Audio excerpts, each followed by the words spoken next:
I'm so glad that the tech isn't my area of things because I would mess that up.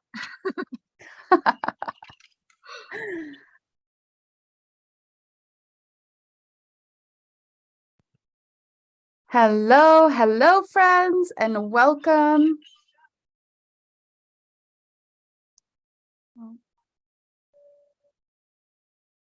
Maybe it's not going to let us go live. It told me that we were.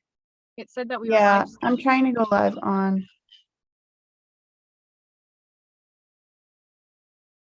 Okay. Hello, friends, and welcome to this week's episode of the Mamahood After Trauma podcast. I am your host, Emily Cleghorn. This podcast is for mamas navigating childhood trauma while also walking through mamahood. Together, we will empower each other to connect with who we were created to be versus who we were told to be in our trauma. Today, I am so excited to be talking with Tiffany. We are going to be talking about healing your mama wound as a girl mom. Yes. Welcome. Hi, thank you. Tiffany, let's get started by having you share a bit of your story. What brought you to serve in the capacity that you do? Let's see. Well, I tend to want to heal by putting myself in the spaces that, meet the needs that when my needs weren't met. I'm meeting other people's needs, and it's sort of cathartic in that way. I'm getting to experience it just from a different perspective. So I serve as a doula and a childbirth educator and sort of a new parent mentor, and I do a lot in that realm. And because of my experience with perinatal mental health disorders, I'm in doing that work as well. I think I put myself in that calling because it's a very nurturing role, right? And because I didn't get nurtured growing up the way that I needed to, I tend to have a high need to over nurture, and that gets a way for me to express that nurturing need in a healthier way. Yeah. So what are some of the things that you see most frequently with new mamas? A lot of new mamas tend to have strained relationships with their own mama. And so when they bring home a baby and they need that support, it usually has a lot of friction. Their mom comes around or maybe doesn't. Maybe they don't have that connection to their mother and they don't have that support. And that's a wound and that's an area that they're missing. Or they have a strained relationship with their mom and the mom is coming and maybe they're having conflicts over what to do with the baby, or maybe this mom wants to do it differently than her mom did, and there's a lot of hurt feelings coming up. So there can be a lot of challenging things to navigate when you bring home a new baby and you become a mother, and you may have not so great of a relationship with your own mom. Yeah. So for me, when I brought I had both of my kids 5,600 kilometers away from all of my family. So I didn't have the support. And so when I had my daughter, my in-laws came out about a month when my daughter was a month old. And then my mother-in-law came out when my son was born to stay with our daughter. And that was a very tense situation both times. And now being a little over 4.5 years since the first my daughter being born, I recognize that the relationship I had with my mother-in-law, which was very tense the entire time I knew the woman, she was very much dictated by my mama wound that I had from my own mother. Mm-hmm. And that's interesting. So how does a mama wound typically, in your experience, show in the postpartum, typically show up for other new mamas? Well, I think that's really unique to the person. It's different for everybody. I can tell you how it showed up for me. When I found out that I was expecting a girl, I was really, really afraid at first because of my own experience, having my difficult relationship with my mother. I was really afraid that maybe I wouldn't like my daughter. Maybe she wouldn't like me. Maybe it would just be really ugly all over again. And, I wouldn't know what to do with that. So I wasn't as excited initially that, most people feel when they find out that they're having a little girl or something. Like mine was mostly trepidation. But I came around, quickly. Once she was born, I fell in love with her quickly, and it kind of wasn't an issue anymore. But for me, when we have kids, we want to call our mom.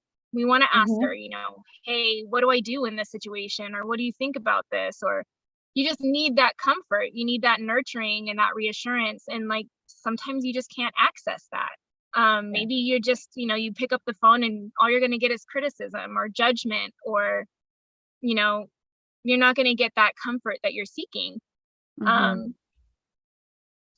remember one thing distinctly when I did say that I was having a girl, because at first I didn't want to tell my mom. I didn't want to tell her that I was having a daughter. And when I did tell her I was having a daughter, I remember her reaction was, good. I really hope she gives you as much hell as you gave me. And I was, so taken aback by that statement that I kind of cut off contact for a good few months during the rest of my pregnancy with my mom, because I just was really hurt, and I didn't know why anybody would say that they wish for it to be hard for me. And it took some time to kind of figure out that's her own way of coping with having difficult relationships with her daughters and not having a connected relationship with her own mom. It's multi-layered, but it was hard because I wanted that nurturing presence. I wanted that mom to sort of guide me and tell me what I could do. And I just didn't have that. That wasn't available for me. And I had to figure it out kind of all on my own. Yeah. Not having that relationship where you have your own mom to help you navigate a brand new journey into motherhood yourself. I know for me, it was like there was something missing. Yeah. I wasn't doing it alone. I had my husband, but he's not the same. He's not the same as a mom who understands the emotions and the feelings and the body changes and all of the things that are included in the transition from not a mom to, okay, now I'm responsible for this little tiny helpless person. It's difficult. And a lot of care providers don't recognize the added layer of difficulty that new moms without supportive moms are dealing with. Yeah. So what are what are some of the strategies or tools that a new mama might be able to utilize in the first year of being a mama to help her cope with all of the things? So the first thing that comes to mind would be like a postpartum doula, because that's a good sort of stand in, feminine role, feminine energy that can sort of mimic like the dynamic of a mother-daughter relationship in some sense. It can just be a really nourishing feminine presence that can help you navigate the complexities of raising a newborn and navigate what's going on in your body and how to best support yourself. And it's just that extra person that, is there looking out for you. I wish I would have had that. I didn't get to experience those myself.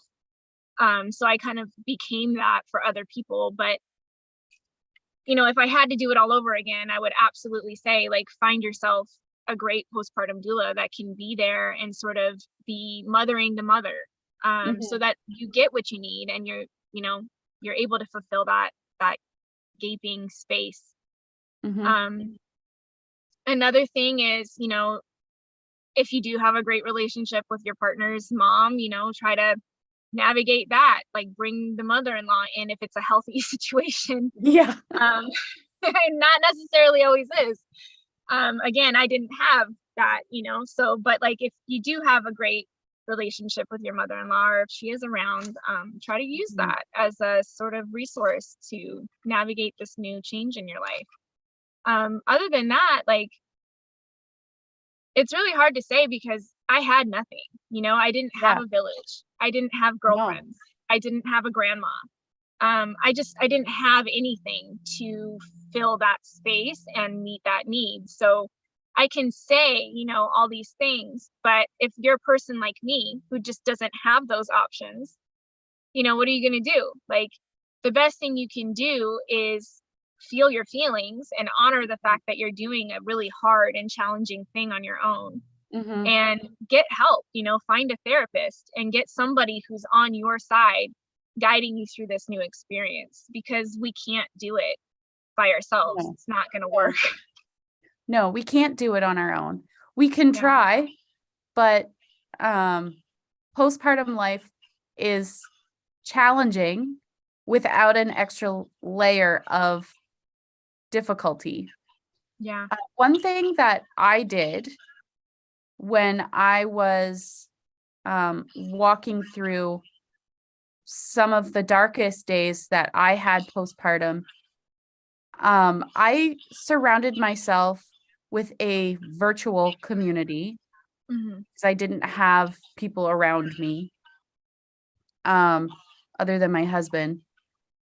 I surrounded myself with a virtual community of supportive, uplifting mamas from all around the globe, really.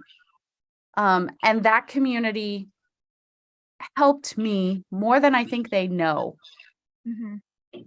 Just giving me somebody to talk to, not necessarily about my daughter, not necessarily about the hard feelings I was experiencing, but it gave me somebody to talk to, and I was seen, because so often as a new mama, you become invisible, and everybody that you come into contact with is, oh, how's the baby? Oh, is the baby okay? Well, yeah, the baby's fine. What about me? Yeah, I know Facebook was sort of a lifeline when I had my daughter, because I was in a really rural town and I didn't have any family around and I didn't have any friends. And it was really my only connection to any kind of social interaction that kept me going, because I was suffering immensely when I had my daughter with perinatal mental health disorders. And the only way that I could, connect with another human, another adult, was through my phone on, the social media. Mm-hmm. And so I relied heavily on that, probably similar like you did, because I just didn't have any physical presence like to call upon. Mm-hmm. Yeah, I was also teaching full time.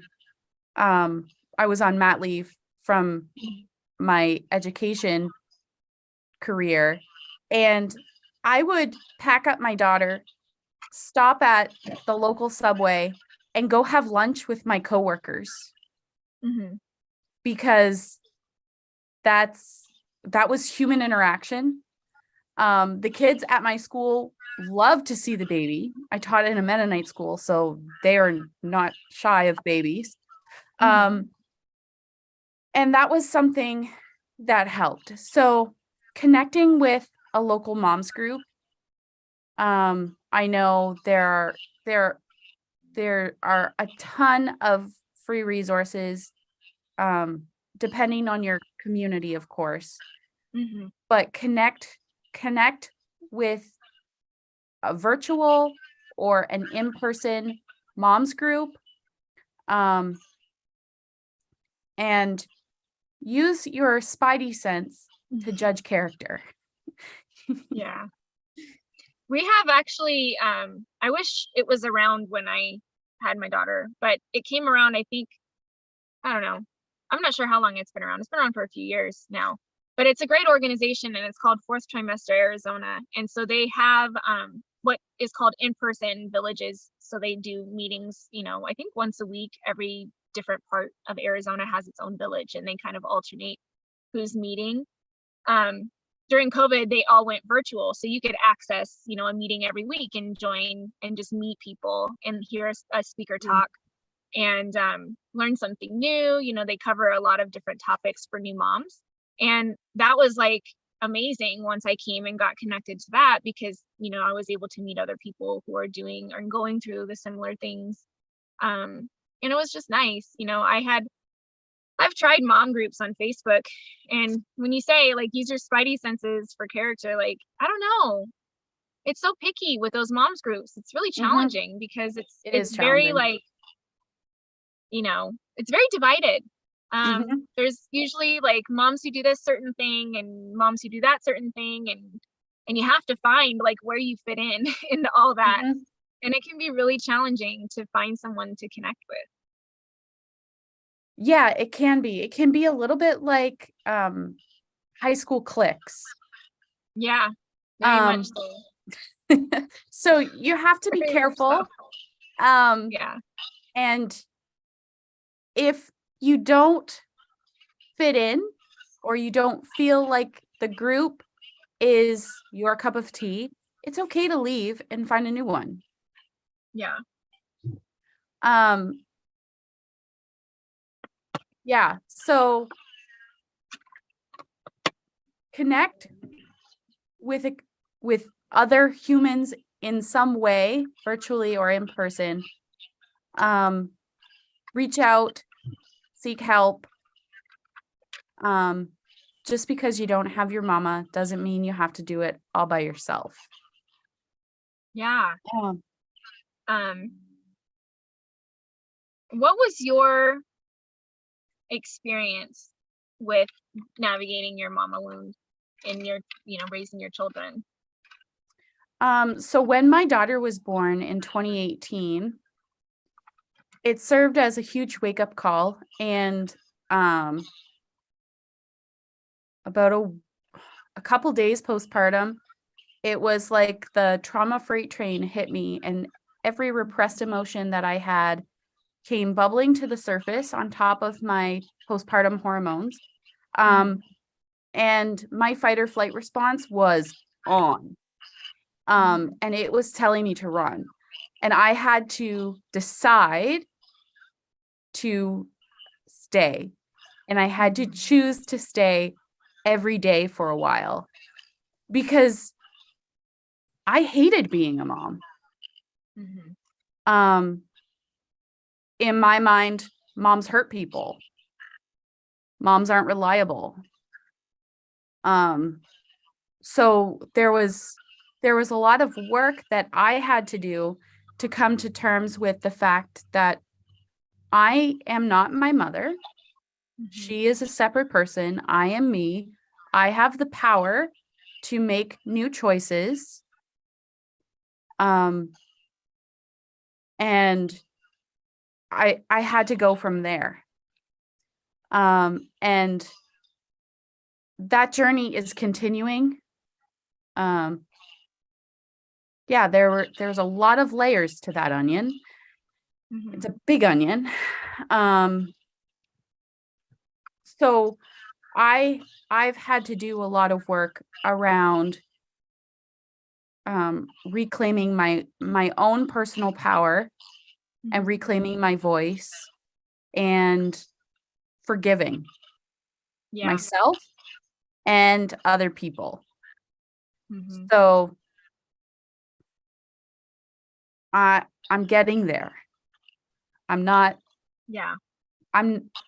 I don't know if I'll ever be fully healed, but I know that I'm present most days with my kids, and they are kind and compassionate little people. So we are navigating it together. Yeah, I don't think it's ever really done, you know? I think it's a long journey, because with every age and stage, there's probably a new trigger. You know, there's probably a new challenge and a new trigger of your own experience with your mom, because I know that's how it is for me. Yeah. And you know, that goes on for years. Like, I don't think there's ever really a time where it's kind of like over and that you've arrived. I think it's just a really long journey. Yeah, and for me, my daughter has not yet reached the age of where the worst of my trauma happened. Yeah. So I'm sure I'd be eternally grateful if it was easy peasy lemon squeezy, but I will not be surprised if some very challenging things come up in a few years. Yeah. You talk about practices, you know, like forgiveness and all of that. And compassion has been a big one for me, because I had such a difficult time with self-image and criticism. And you know, I didn't have any self-love. I didn't have any confidence. I didn't have you know, I came into the world like pretty hurt, you know. And I was really, really, really angry for a very long time at my mother. You know, there were points in time where I hated her and I wanted her to feel the amount of pain that I was carrying. And you know, it was like revenge. I wanted vengeance. But it took me a long time, you know, after becoming a mother, to cultivate compassion, not only for myself, you know, and learn that like that inner voice, you know, that goes on and that's very critical and very hypervigilant, like it's not me. It came from things that happened to me. And like, you know, I've had to give myself compassion for that. And I've had to work really hard for some years to develop the compassion and understanding for my mom. You know, like this mother wound thing, it didn't start with her. It didn't start with me. You know, it's generational in my family. I can identify at least 3 generations. Me too. Probably even before that, you know. And so that's helped with me understanding like it wasn't, you know, a me and her thing. It was like something that she struggled with too. My mother's always had really challenging relationships with the feminine, with women. Like she's never had great friendships, and she didn't have a great connection to her mother, and she didn't really have a connection to either me or my sister. Like it was really tumultuous and really ugly for a long time. And it's taken me some years to work on that with her to get to a place where, you know, we can talk now. And we can start to break down some of this trauma, and I can start to like, you know, have more of a healthier conversation about it, where it's not so much aggression. Like I've been able to work through some of that. But it's hard. It's really hard because I wanted a certain mom, I wanted her to be a certain way. And I was so upset that she wasn't. And I didn't understand why I was so, unlucky. Cause like I would see growing up other girls like love their moms and have great relationships. And I was always so pissed off that like I wasn't that person. Yeah. Why couldn't I have that? Why do I have this difficult relationship? What did I do? Yeah, like what did I do? And that was really hard to, finally come around and be like, it wasn't me. Nope. I was a kid. It wasn't me. It was their shit. And, that shit happened because of their parents' shit. And, like it goes back and back and back. So yeah, the trauma awareness and learning about trauma and then coming to a compassion practice has been really helpful in navigating this mother wound while raising a little girl.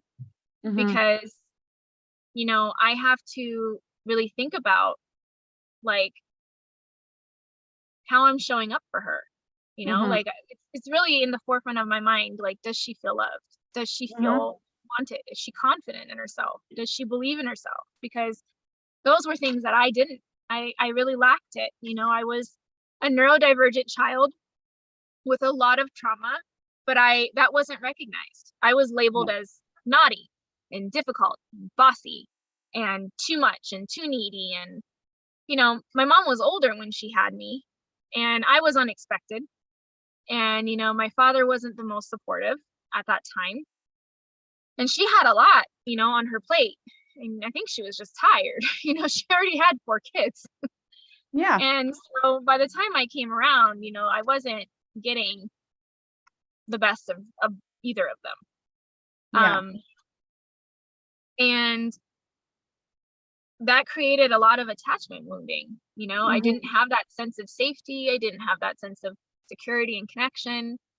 I was constantly told a lot of negative things about, what they thought of me. I didn't get much positive feedback. And so when you're growing up, you tend to believe like what everybody else is telling you.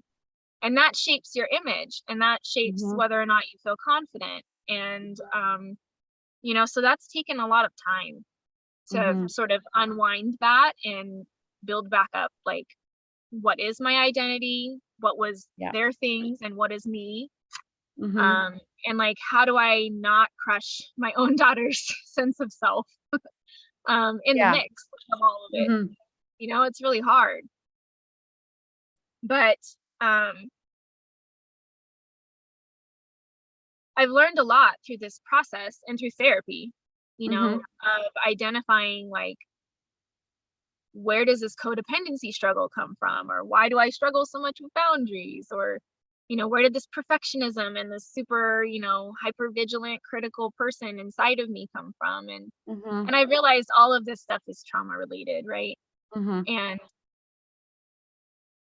so my main point is like, it can change with you. Like, I decided that, I decided that when I had her, that I was going to do my damnedest to not pass on the same wound with her. And every day, I have to give it my best shot. It's hard. And so like, I think the 3 or 4 main things that I would want to share with people that are listening to this would be willing to learn. You're going to make mistakes, and you're going to have to be okay with that. Give yourself grace. Yeah, give yourself grace and compassion, and focus on the repair.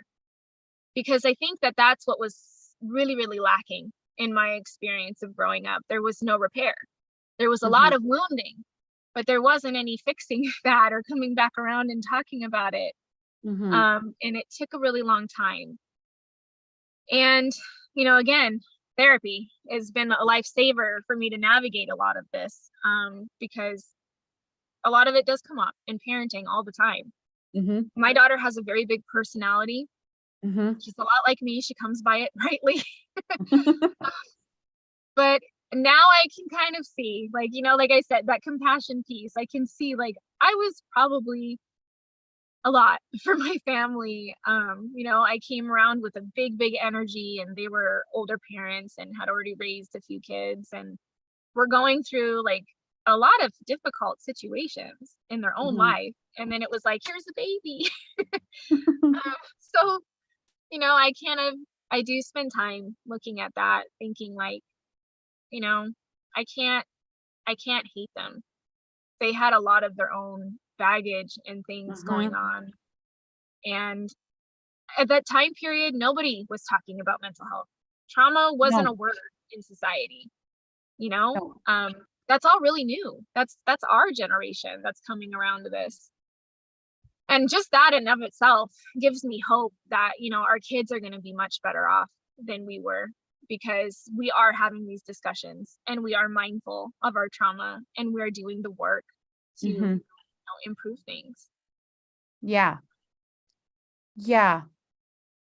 When my daughter was born and they placed her on my stomach, I said, finally, Hmm. I have someone who's never going to leave me. Hmm.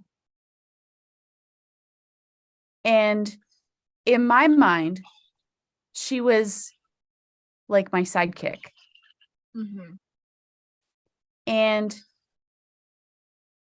it it was a very strange feeling because my husband, he can leave. Hmm. If he chooses to, he can say, I'm done and walk away. My family, my dad, he's walked away many times. My mom walked away. My grandparents can walk away. But my daughter, I will always be tied to her. Hmm. So it was different for me because I hadn't experienced something like that before. I don't really have a point, just Yeah. sharing. No, I thank you. Thank you for sharing that with me. I think it's interesting, that you felt that, because for me it's a little different. Like, I always wonder, when my daughter gets older, is she going to cut me off? Like, is she Well, going to want to be in my life, like, that thought I occurred to me later. You're yeah. like, oh, wait. Oh, wait. Yeah, cuz I mean, we like to think like these are our kids. They're going to be Mhm, around forever. But like, I think back to my own experience, growing up and being a teenager and like getting the hell out of Dodge as quick as I could. And, mhm. you know, um I don't want the same thing for her. I want No. her to feel safe and secure. I don't want her to feel like she's got to hurry up and get married and get out of the house. Like, Yeah. I want her to feel like she's home and that Mhm, she can trust in me and that I'm going to be there through whatever happens for her. mhm. Because, I didn't have that. There was always that, like, if you do this, you're on your own. If you do that, I'm kicking you out, like, Yeah. so I'm trying really hard to make sure that I don't repeat those same patterns and I change the narrative of, Mhm. what's going on here. Um, Yeah. and another thing I think, if I want to talk about this is like, it's about progress, right? Mhm. You know how I mentioned perfectionism, which is really hard for me because, my daughter's 6 and I've made a lot of mistakes. And, I'll often go to my therapist and just beat myself up because I'm like, I could have done this differently. I should have done this better. What if she goes and this is traumatic for her later? And she's always talking about, giving myself that grace to make mistakes and knowing that it's par for the course. And like, our kids are all going to be a little messed up no matter what we do because we can't be perfect. And, it's about progress over Mhm. perfection and just improving, baby steps. What Mhm. small thing can I just improve a little bit on the journey, Mhm. because I can't control everything, No. and trauma triggers are there. And the only thing I Mhm. can do is do the best with it. Mhm. Um, so that's probably another thing that, if I were to give any sort of fruitful takeaways for your audience would be, just focus on progress over perfection and just baby steps, and allow yourself to be imperfect and just focus on the repair and focus on love. Love is the ultimate motivation in your relationship. Like, I think we're going to turn it out as much as we can to be okay. Yeah. And don't be afraid to apologize when you make a mistake. Mistakes are human. It's okay. But then apologize and model for your daughter what an apology looks like. Yeah. Because, when I think back, I think the only apology that I would ever get would be like, I'm sorry you feel that way. In an invalidating tone. Yeah. And so I'm like, okay, that's not really an apology, but thanks for trying. Yeah, like bonus points for effort, I guess. I don't know. And then, like, I struggle. I know a lot of it comes with like the labels, with my daughter having such a big personality.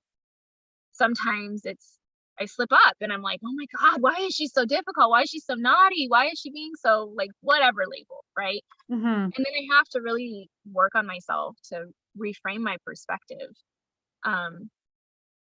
Because she's little and she's got big feelings, and we're all human, and none of us know what we're doing. And like, those mean labels don't help anybody. No, they don't. Oftentimes they give you a limiting belief that you have to work through later. So yeah, but like, those are the things that come up, as a mother raising a little girl and having that mother wound. Like, those same sort of programs that are running, you have to really consciously be aware of that and be like, what is the limiting belief that I'm holding right now in regards to my parenting?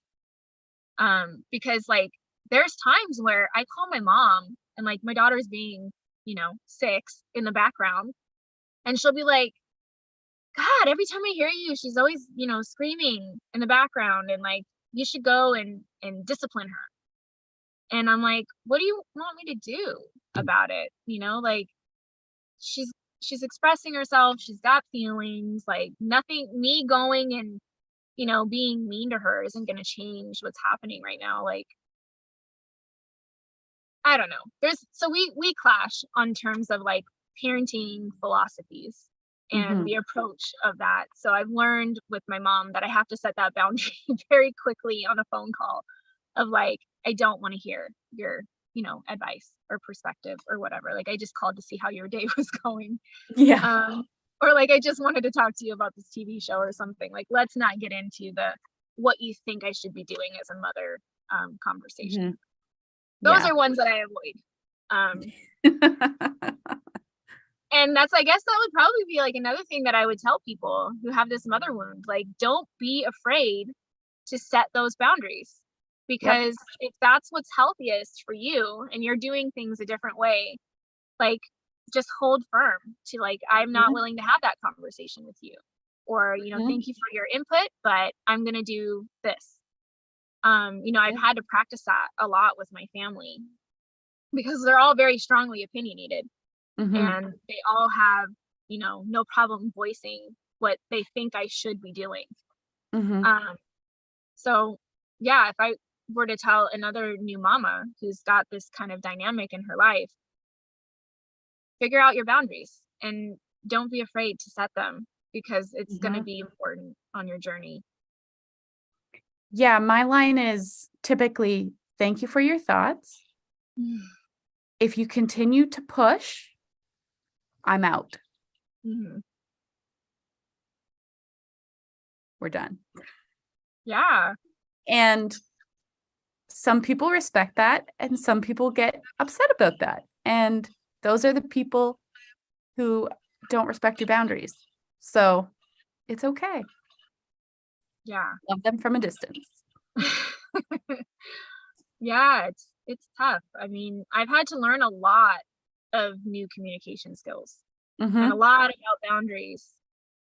Because I think, and this has been my experience, I don't know about you, but like because I wanted to do everything so differently than how I was raised, it kind of was like a little extreme there for a minute. Like I had to find the middle ground because I kind of threw the baby out with the bathwater in terms of like those philosophies. And I had to find ways to set boundaries with my daughter because I think for me, I found them cruel. And I'm not sure like what that's connected to or where that came from, but it felt like I was abandoning her if I, like set a boundary and needed to take space and go to the other room to calm down or something. And I didn't want her to feel that way. I wanted her to feel like she was still connected to me. And so I've had to work on that a lot through therapy, like knowing that it is important for me to set these boundaries with my children. And that it's okay. Like I'm not being a cruel parent when I'm doing that. So there's a lot of learning There's curve. so much. Yeah. So much.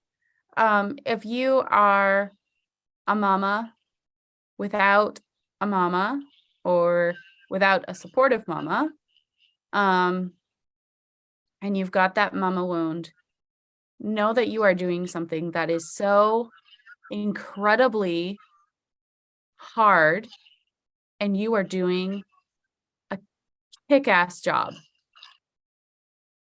You are killing it. Yeah. Just a little encouragement for you. I love it. Well, Tiffany, where can people connect with you if they want to connect with you further? They can reach out to me on Instagram. My handle is, at Tiffany E_ full spectrum doula. Or they can go to my website and contact me there, which is tiffanyingendoula.com. And that's TiffanyEngenDoula.com.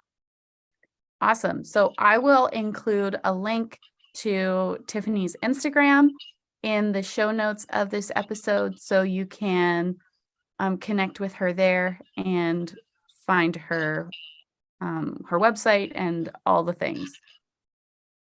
Thank you so much for having me today. Oh, thank you for conversing with me. It was a pleasure speaking with you. Thank you, Mama, for joining me today. Thank you for listening. If you liked what you heard, go ahead and click that subscribe button, the like button, the notification bell, all of the things. And if you know a mama who would benefit from this episode, please share it with them. Don't let them suffer alone. Until next week, friends, I will see you later.